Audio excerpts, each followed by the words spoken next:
Ақсай қаласында көшелерді асфальттау қарқын алды. Мердігер компания жол құрылысын уақытында аяқтап, сапаға мән беретінін айтады. Ауданымызда көктем мен жазда жолдарды салу және жөндеу қарқын алады. Биылғы құрылыс жұмыстары қаламыздың 7-ші, 9-ші, 11-ші, 12-ші және де 13-ші шағын аудандарында жүргізілуде. Өткен жылы бұл бағытта біраз қиындықтар болғаны белгілі. Оған себеп құрылысқа қажетті битумның жоқтығы еді. Ал биыл аталған мәселе шешімін тауып, компаниялар қажетті материалдармен толық қамтылған.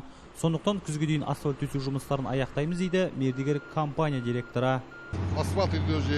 Асфальт төсеп бастағанымызға бүгін 3 күн. Жалпы асфальт төселетін 16 шақырым жол. Оған шағын аудандар мен Қызылтал шағын ауданының құрылыс 3 бөлігі кіреді. Жол салу жұмыстары бізде ауыспалы. Өткен жылы құрылыс 3 бөлігіне жол салуға барлығын дайындап қойдық. Бірақ өзіңізге мәлім битум болмай жұмыстар кейінге қалды. Көктем уақытында ол аймақтарды су басып, тұрғындарға қиындық тудырды. Біз сондықтан су өтетін арнайы трубалар қойып кетеміз. 2 ай көлемінде барлығын аяқтаймыз деген ойдамын.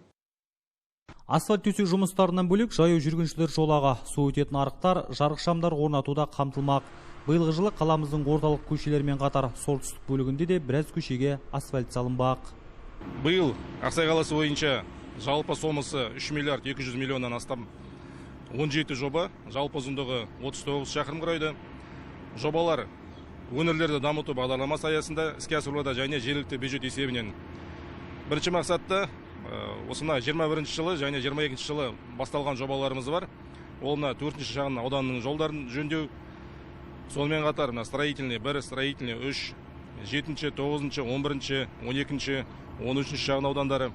Бөрлі көшесінің қалған бөлігі бар. Сонымен қатар Аралтал ауылына кіреберіс жолы мен ауылішілік жолдары бар. Сонымен қатар биыл жаңа жобаларды іске асырудамыз. Ақсай қаласы мен Қызылтал шағын ауданына қатынайтын бетонкы деп аталып кеткен жолды да биылғы жылы асфальттау жоспарланып отыр. Өтепберген Қарасай, Марат Жұмағалиев, Ақ Жайық телеарнасы.